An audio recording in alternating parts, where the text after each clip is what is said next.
Welcome to episode 12 of America in Crisis, Breaking the Cycle of Addiction. My name is David Hunt, and I am your host. Cataldo and Atlantic Ambulance have a wide service area dedicating emergency services, primary backup services, as well as medical transportation to a number of nursing homes, hospitals, and other medical facilities throughout the greater Boston and North Shore areas. Both Cataldo and Atlantic Ambulance, which is a division of Cataldo, provide the primary 911 EMS coverage and services and backup coverage to over 27 communities. Cataldo has been operating since 1977. Cataldo has a state-of-the-art training facility where EMT students achieve a 96% pass rate of their practical exam on their first attempt. Cataldo is involved with many charities such as Swing for Hope, Toys for Tots, and so many others. Cataldo and Atlantic are on the front line of the opioid epidemic, with over 100 ambulances responding to overdoses in 27 communities. We recently had Everett Fire Chief Anthony Carley as a guest on our show, and where Cataldo is the primary ALS provider to Everett, this would be the perfect follow-up to the show to show you what actually happens at the back door of the ambulance once it's shut. With me is John Georges. John is a nationally registered paramedic and shift commander for Atlantic and Cataldo for both divisions. Thank you, John, for appearing today. Thank you for having me on the show today. We're going to start with showing the latest numbers from the District Attorney Marion Ryan's Opioid Task Force. Up on the wall, we're going to see our chart that there were, so far, 101 overdoses in Middlesex County up until July of 2019, of this year, July 14th. Of that, 26 deaths were related directly to heroin. 101 is a horrible number. Even though it's a lot lower than some other counties, still it's 101 deaths. There's 101 lives lost. So John, Stymi, how long have you been in the field of EMS? So I started working in EMS when I was 18, right out of high school. So total of that, you can do the math, is 19 years today. And how long have you actually been a paramedic in those years? I've been a paramedic for 11 years. And can you tell us roughly how many EMTs and paramedics Cataldo has, roughly? Our total field operations staff is about 900 right now. And that includes EMTs and paramedics. Okay, and what are some of the calls you get as a paramedic? What are some of the calls you get? So you described us, very well, and we have a variety of calls in a climate that is urban and suburban. So we'll get calls anywhere from a minor illness to serious traumatic injuries, cardiac arrest, people choking, violent calls, domestic violence, shooting, stabbings, and then, of course, we have beautiful calls delivering a child and bringing a life into the world, and then you have calls such as what we're here to talk about today, losing people to this opiate epidemic where they overdose, and it is a very stressful climate out there with this opiate crisis. Now, as we know, Cataldo does not service the area we're in today. We're in Woburn, and Cataldo is not our ALS provider. But they are in 27 other communities, including Everett. And that was a big reason I brought them in today, because obviously Everett, you have so many things happening in there. What's happened with the opioid epidemic? How's that affected the calls you have? I know, let me just go a little bit into detail here. Sure. You've just said some beautiful calls, delivering a new life into the world, some car accidents, which are not obviously beautiful calls, people getting sick, the flu, the elderly. How many calls have increased with this opioid epidemic compared to what you're used to? So we have a system in place, and the calls have increased, and then they have decreased due to community programs in the 27 cities and towns that we cover, that we work with intimately every day. There's Opiate Task Force that the district attorney does a great job doing, and involves all the community partners and different municipalities. I think it's fair to say that the call volume with the overdoses fluctuates depending on the time of the month, and also what financial availability people have to purchase these illicit drugs to use an overdose. It depends. Some days we may have 7 to 10 overdoses in a certain area, or we may have 20 to 25 a week. It really depends on the areas and the communities we're in. But the calls have increased, to answer your question. Do you see more calls on a weekend, Friday night, say, for example, after someone's been paid on a weekend, is more money in the disposable in his hands? We're seeing now, though, that the day of the week, the time of the day doesn't discriminate when somebody's going to use. People in the community that have these co-occurring disorders whether it's mental health and addiction issues, will use at all hours of the day and all hours of the night. So I don't find statistically that it is a Friday or Saturday night. It could be right now at 2 o'clock in the afternoon on a Monday morning at 7:30. It all depends. So it doesn't even matter now when they got paid, it's just right across the board. There's It no is- logic to it. There's no logic to it. When someone is suffering from addiction and mental health issues, they're going to get their fix and get access to drugs when they need it. And as a paramedic, how long did you train originally to become a paramedic? How many hours of training did you have? So the amount of hours for training varies from program to program, especially now with the stringent credentials and criteria that you need. But on all total, it was about a 2.5-year process at the program that I attended. And when you're dealing with drugs and pharmacology, obviously everything goes by dosage, by body weight. In other words, if somebody was injured and needed something, you wouldn't give the dose to a 95-year-old female, a 95-pound female, as you would to a 300-pound male bodybuilder. Everything is that critical? With respect to certain medications, yeah, things can be weight-based or dose-specific. Then we have very strict protocols that are, vetted out by the state medical director and a group of people that you sit on in the region, actually. Yes. So they're very well vetted out, and we have statewide treatment protocols through DPH that we follow. But yes, that is correct. There is a very strict guideline on medication administration. And with a minimum of 2.5 years training to become a paramedic, I take it the people that make the drugs aren't taking the training courses you are. No, they're certainly not. So they really have no idea other than mix a little of this and mix a little of that, and good luck when it hits the street.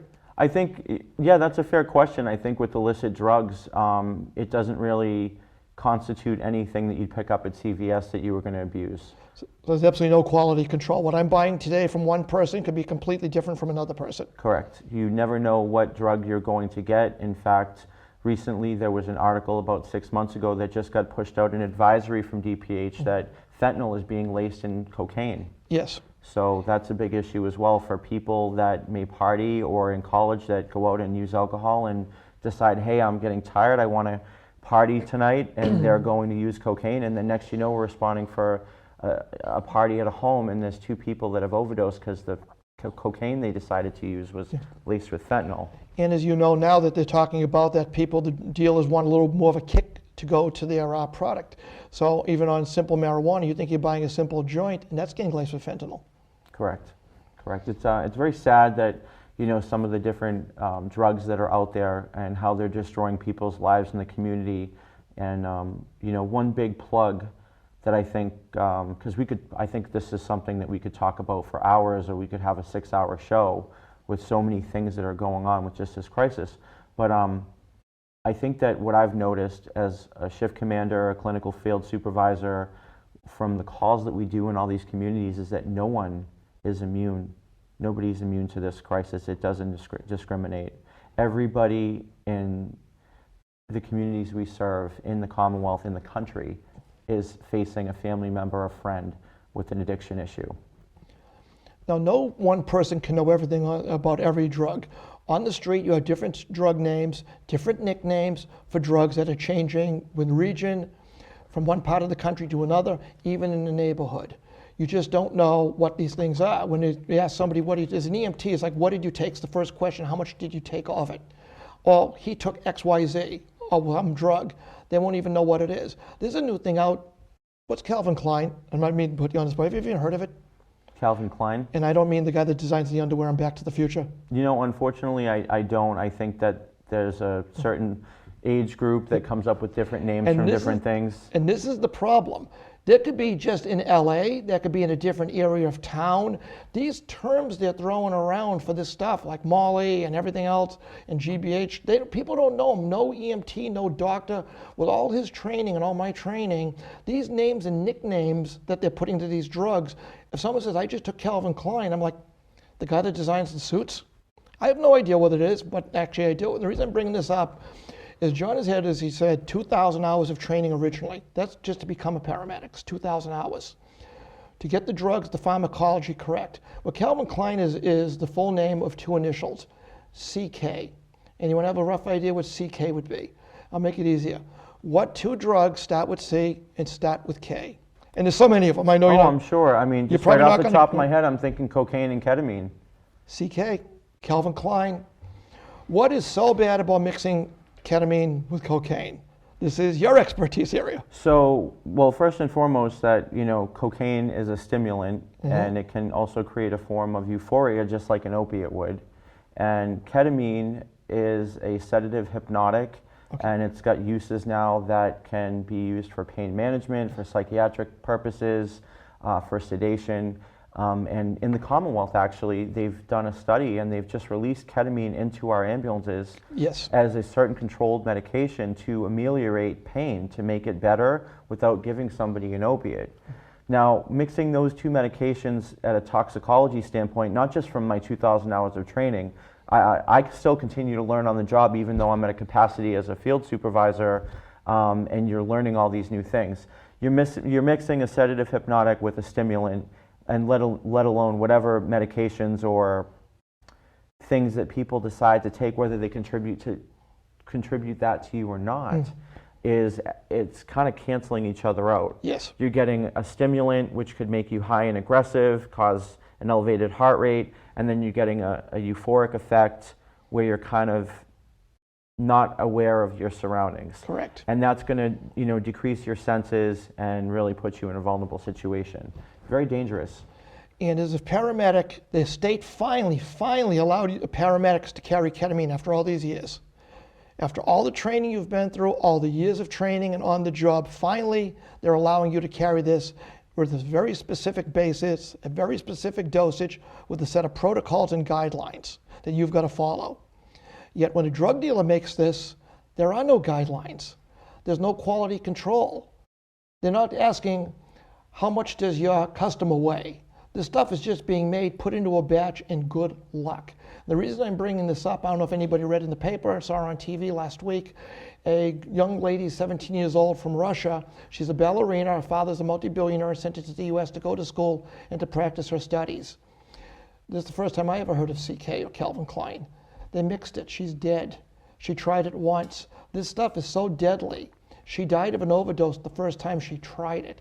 And people don't even realize how deadly that this stuff is. They try mixing it. They don't know what's there. Like, oh, it's Calvin Klein. You got to try this stuff. It's great. Well, guess what, people? It's not great. It will kill you. And this stuff is so dangerous that people don't realize when you start mixing these drugs. And like John said, drugs have interactions between each other. You can only mix so many things before you're going to get killed. No. Okay. I think that's a really good point. I'm glad that you brought that up. I also think that that and alcohol play a huge role in what we're seeing with youth and other people combining alcohol and cocaine and heroin and opiates together in a form of like a speedball. There's just so many different drugs, and like I said, we could probably talk about them all day long. And the other thing with the ketamine that you mentioned is that's weight-based, that's pharmaceutical grade. Yes. We have these dealers that are in their bathtub or whatever part of their lab in their home or basement, cooking this down into a dry form or doing it. I'd want to defer it to an expert, from the DEA or someone from law enforcement, but it's not the same stuff that we carry. Absolutely. And That's it's exactly what I'm trying to get. completely This is different, exactly. And I wanted to say that was a really great way that you described it. And it's exactly the point.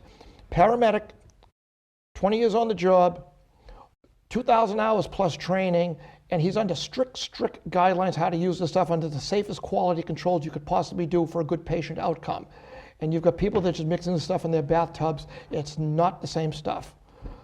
So, let me ask you a quick question. How many, you as a paramedic supervisor, how many people do you supervise?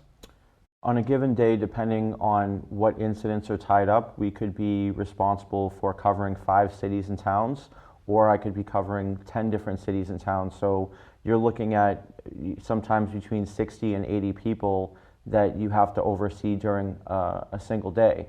But when you're the field commander and the clinical field supervisor that day, you're responsible for most aspects of any operational incident that occurred during that day. High profile, low profile, and you have to be a resource and a coach to the staff.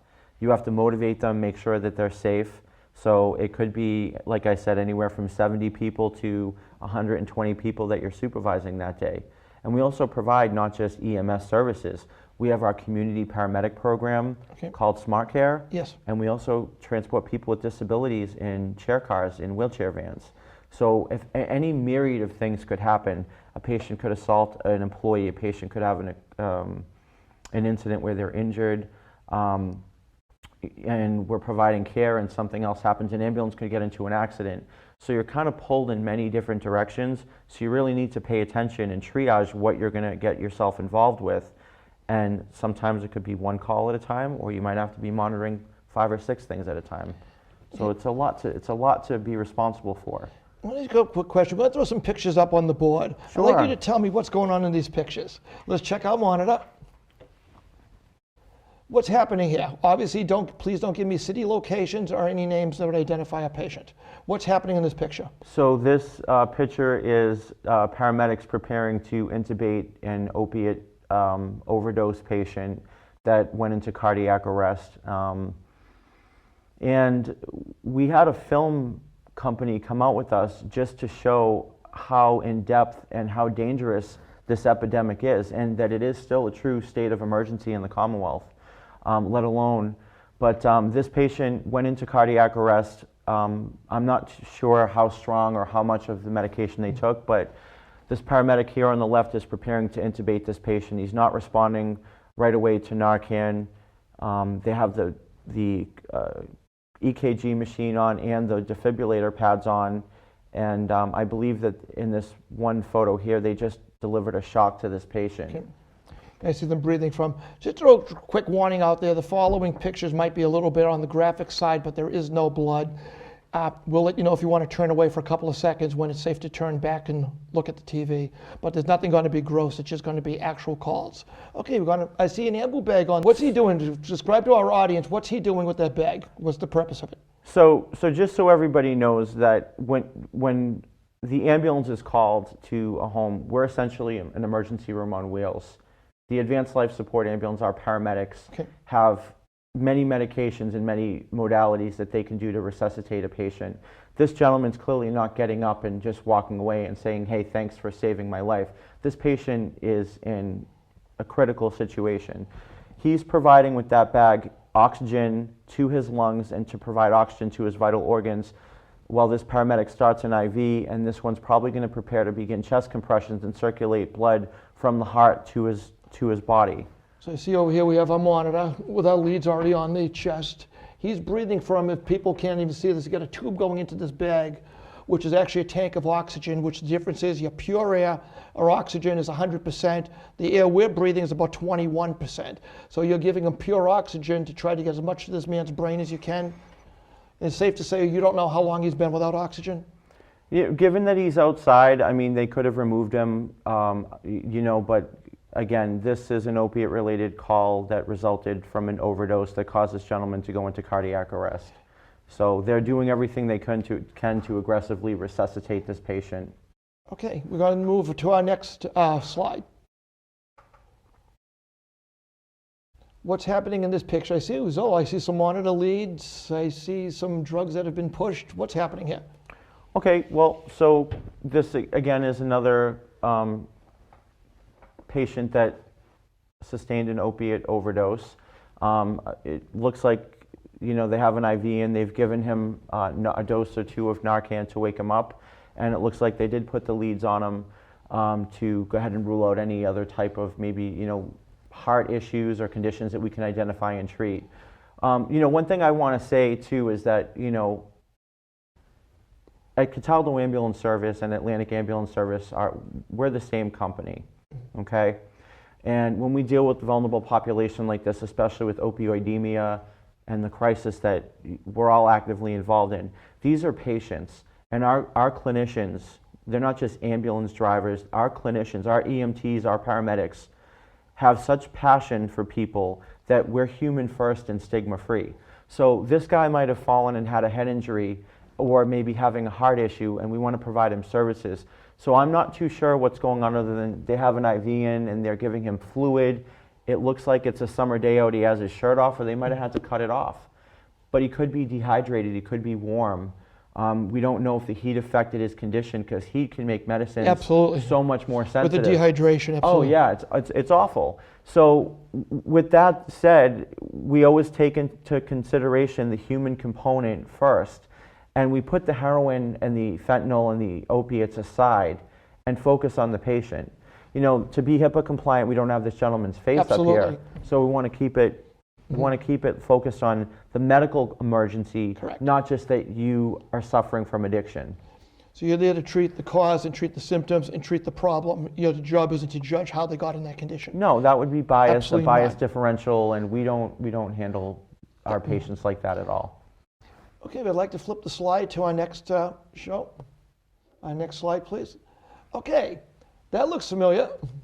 Okay, so this patient clearly is in need of Narcan. This device is called a nasal atomizer, and we're seeing less and less of those because we have auto injectors now that have 4 milligrams. Due to the high amounts of heroin and fentanyl that people are using, we use it's essentially a nasal atomizer, a Bristojet. It's pre-filled, and it will give 4 milligrams instead of just 2. That's the 2, yeah. And can I use the word Afrin? Yes, it's basically anyone's ever taken an Afrin nasal spray or any of your nasal sprays. Flonase, Afrin. Flonase, Afrin, any of that. It's the same type of injector, so anybody can use it.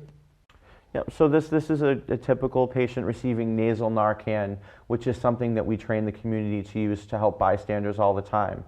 And that's also one of the reasons why people are having some better outcomes, because each municipality, Somerville, Everett, Malden, Chelsea, Lynn, Revere, Swampscott, Salem, and if I've missed any other ones, Malden, every health department, every coalition within the public health department is pushing out nasal Narcan training. So it's helping us have better outcomes with patients that are overdosing. I just went to a new one over in Medford at City Hall. Thank you. Medford put one on, and it was a train the trainer, and we learned the newest, greatest, and latest techniques on Narcan. So thanks to Medford for providing that a couple of weeks ago to everybody. Yeah, they're really leading the forge with us and working collaboratively with the state to get this out. And can we go to our next slide, please? Do we have a slide 4? Am I out of sync? Nope, we have a slide 4. Okay, what's happening to this patient? I see he's got a bag on him, so obviously he's doing the breathing for him. What's going on here? So this patient also experienced an opiate overdose. The patient has a pulse, they're getting vital signs, and one big thing in EMS that is very important is once we arrive and we're able to provide bag valve mask ventilation with 100% oxygen, the emergency is over. Essentially, when the patient has a pulse, we can get a blood pressure and a heart rate. We're breathing for them, and we are trying to wake up their hypoxic brain, Correct. which has been depleted of oxygen. So now when we use the Narcan, and we don't just slam them with Narcan, we can wake them up, and they're not going to wake up aggressive. They're not going to wake up confused and agitated, and it's that human component of treating the medical emergency. So, you know, they're working up an overdose patient. Safe to look now for the people on there. The pictures are over. You've got a great response rate in the cities and everything else.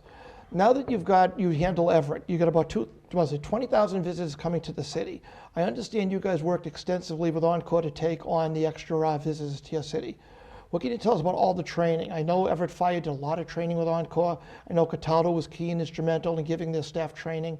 How can you comment about all the training that these guys have had to make a safe environment? So I think that our relationship with the Encore Casino has been great since in its infancy stages, with training, development, the construction, and there's been months and months of training, pre-incident planning with the fire department, with the law enforcement agencies, with Encore, and they have just been instrumental in letting us know and communicating what they need, what plans of action they take. So there's been a ton of training to protect the patrons should they suffer an emergency there, and we have to give them great kudos for the amount of training and time that they've taken to make a collaboration throughout the months before this casino's open. So based on any type of emergency, somebody chokes, something very simple, or even something bad, the Encore sounds like they have done so much in the present and so much in the past to make it safe and reliable for everybody. That's spot on. They've been completely transparent, and we've worked very hard with them to be prepared for all these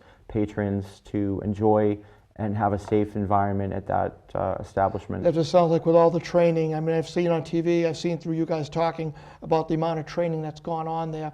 And it means, I mean, a housekeeper or someone that's doing staff, someone on the gaming floor, if someone chokes, somebody has a heart attack, the training that they've put into it sounds like they really, really want to make a safe environment for everybody. And they have, and they will continue to do so. And it's still, everything's still a work in progress. It's a booming organization. They're doing well. And we're happy to work with the fire department, the police, and Encore leadership to maintain that good relationship. And it is a beautiful facility. From what I saw on TV, I'm dying to see the thing in person. It's amazing. They do a great job over there. Okay, bystanders. How can bystanders help? How are they a big part in this? Well, I think that in our communities, we're so spread out. We have, as you mentioned, a state-of-the-art training center. I think that by going to cataldoambulance.com, you can sign up to get CPR trained and get trained in nasal Narcan. One of the biggest things that a bystander can do, though, even when they're not sure, is to stop and say something, to call 911 and have somebody come out and take a look. If it's safe to do so, stop and help somebody. I have never, in the 20 years I've been doing this job, encountered somebody get injured or assaulted by going up to another human being and saying, "Are you okay?" I mean, I wouldn't punch somebody in the face or hurt them if someone said, "Are you okay? I'm just checking on you." Keep a safe distance if you're nervous. If they don't respond, then call 911. Yes, maybe somebody's just taking a nap, but call us and let us know. Some form of help will be on the way, and you could make a huge outcome in saving a family member or a friend's life or another human being's life by just calling us and starting some type of resource there to help this person if you're concerned. And Narcan is so readily available now. I notice even the CVS says you can buy nasal Narcan right here and now, so it's worth it for family members to have it on board. Yeah, no, it's great. CVS, Walgreens, Rite Aid, local health departments have it. They provide training, and I think that it's great to have. It's unfortunate that it's needed so much, but it also has made it's changed the outcome. Correct. For survival with people suffering from addiction. Now you guys also, through Atlantic, you also cover Lynn. Correct. We understand Union Hospital may be closing shortly or closing the emergency facility. They've made a decision to close that facility down. And I understand that Salem Hospital is taking over for them? Salem Hospital is doing a great job. They've had months of planning, from my understanding, and how to mitigate and deal with all the transportation needs, and I think that that's going to be seamless. They're expanding the emergency department, and they've had many meetings with the emergency responders up there in that location, and we'll continue to support them and work with them, and I think it's going to be just fine.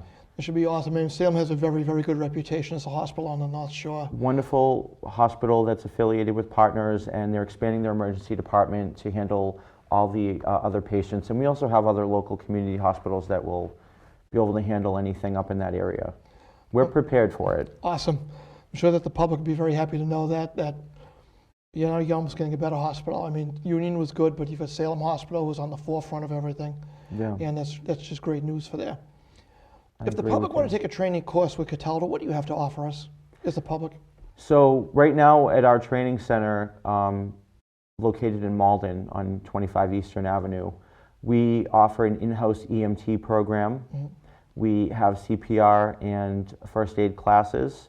We have nasal Narcan training, and we have first aid training. We also have some community outreach programs that are going to be deployed very shortly that will be out in the public doing some outreach as well, community initiatives. Can you describe to me about into the subways? What do you guys do in the subways? I keep hearing you doing it in the subways. What's all that about? So I'm really not ready to let that cat out of the bag yet, but we're going to be doing some great things, some really good things out in the community to engage these 27 different cities and towns.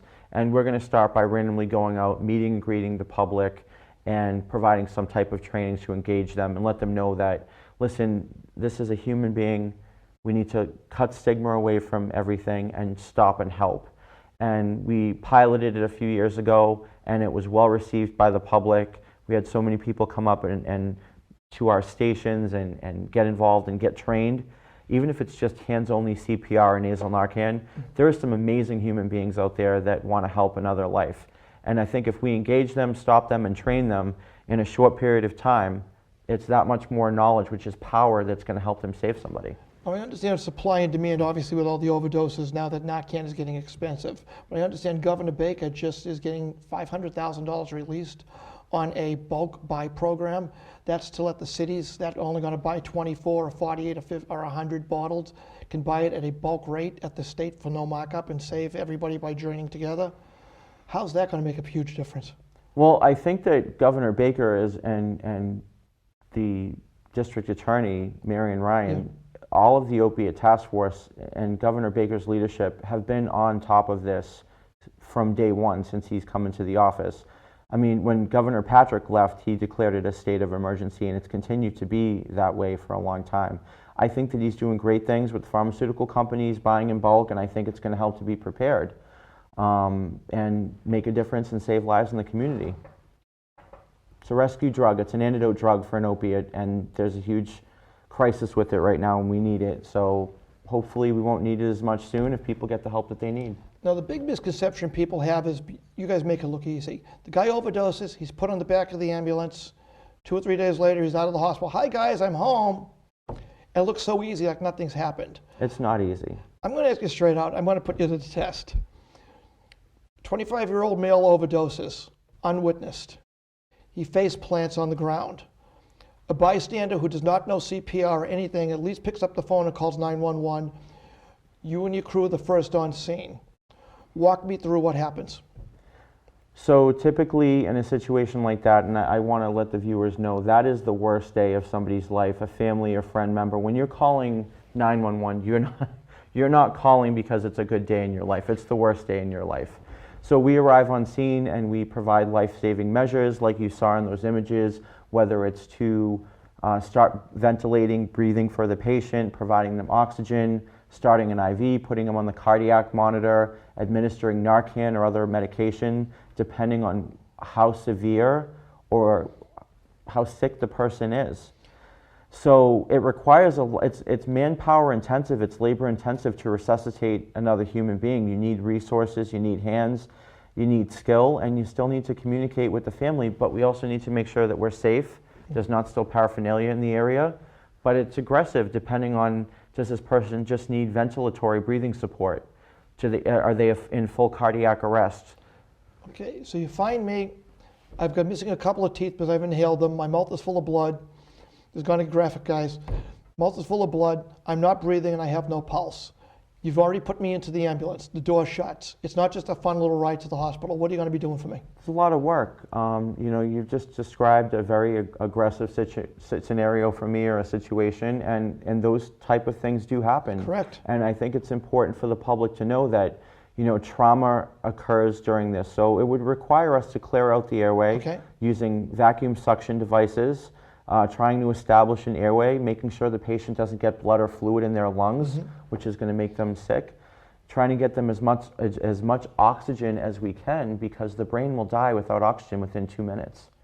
So, whether it's CPR or closing the door, starting an IV to hydrate a patient, giving them a list of medications that we have available to us, doesn't mean we're going to save that person's life. We don't know how long they've been down for, that we don't know if they sustained a brain injury that may require them to be in long-term rehab for the rest of their life due to physical impairment or an anoxic brain injury. But it's a lot of work. And then when we get to the emergency room, it doesn't stop there either. There's a litany of tests that need to be done. We don't just open the back doors of the ambulance and say, hey, we just gave this patient Narcan, we gave them IV fluid, and then, hey, see you later, they're going to go home and they're going to do it again.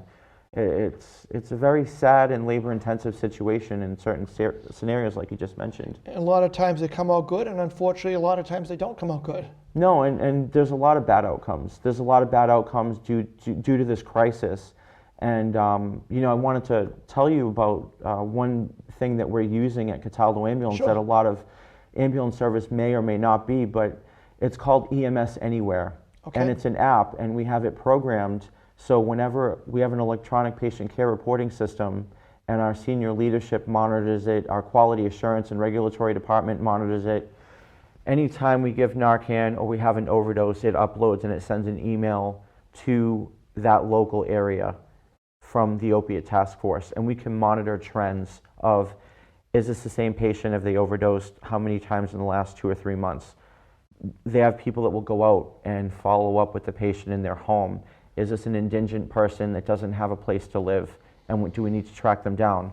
But these trends that we have out there are available even on a smartphone. Okay. And we can read these reports and we can report back to the district attorney's office, to the governor, to the local communities and the opiate task force within them and say, hey, there's really a lot of trends on Maple and Main Street, or there's trends here and there, and we're having raw data, but live data. As soon as that paramedic crew's done that report, that data is alerted into that system, and it's very helpful with identifying trends. If I was a resident of Everett or your surrounding area, somewhere that you cover, Malden, any area of the towns, or even just watching the show today, if I wanted to contact you, where would you send me for help? What can you offer me? So one of the biggest things that we want to do is develop a rapport with the patient, and if there is a need, obviously there is, because we've responded to them. We don't just go out and solicit people and say, hey, do you have an issue with heroin or drug addiction or alcoholism? We want to develop that rapport with the patient, take them to the hospital, see if we can get them to give us some collateral information. How long have you been using? How much? Have you been Section 35 before? Have you been sent to a detox and alcohol rehabilitation process? Have you been detoxed? How many times have you been in rehab? We can provide them with numbers once we get to the hospital. We can give them the information that's needed, but we can't do it unless the patient's contributory. We want to make them feel comfortable so we're not stigmatizing them and making them feel like they have a problem, because they'll shut down and they'll withdraw. They're sick, they need help, and it's really hard to get somebody the help that they need while they're still chemically dependent. So there's plenty of resources out there that are going to be available, I believe, on the show. There's drug addiction hotlines. There's so many resources through the DA's office. And I believe that we're in the process of uploading some of that information even on our website. But every hospital that we transport a patient to has social work and case management there that can give somebody tertiary care and follow-up if they want the help. And the biggest thing is that these patients need to want the help. We can push them and they can agree to go and they can sign right out. And one of the biggest problems, Dave, that I think is important for the audience to know is that we put someone away for 5 to 10, 17 days and they leave. They sign out against medical advice. Their cells in their body have been completely stripped of this medicine, and then they come out and they take that drug. Yes. And their body's now desensitized to it, and they're going to overdose just as quick, and they're going to stop breathing just as quick. So there's so many programs out there that will provide follow-up care, either between the methadone or Suboxone providers, the clinics, social workers, case management, different hospitals within the Commonwealth that can provide these services if the person's willing. And if they're not, and family members, loved ones can go to the court system and try to get a Section 35 to help their loved one out if they need to. I understand you've provided your contact information, which will appear at the end of the show. And also, of course, we also refer people to Massachusetts Substance Abuse Hotline or Helpline, which we'll be showing at the end of the show also. John, do you have any last words you'd like to give to our audience? I'd like to say that I'd like to kind of just retouch on the fact that no one is immune to this opiate crisis or the issues of drug addiction and dependency, whether it's alcohol or prescription medication. People can abuse any substance at all, and that's manifestations of addiction. So we just want to make sure that if you need help and you can go up to a police officer, a paramedic, an EMT, or a firefighter and just ask for help, they know how to get it to you if you're in crisis. If you need help right away and need to go to the hospital and you feel like you're going to overdose, or you feel depressed, or you feel suicidal and you want to use, please call 911, because we are human first and stigma free, and we want to help you get the help that you need and that's available to you. So don't feel afraid to reach out to us. No one's gonna bother or criticize you or do anything other than provide you help if you ask for it. Well put. Oh, I'd like to thank our guest, paramedic supervisor John Georges of Cataldo Ambulance, for appearing today. This show can be seen on YouTube as well as Woburn Public Media Center's website and can be seen on a rotating basis on Woburn Public Media channels.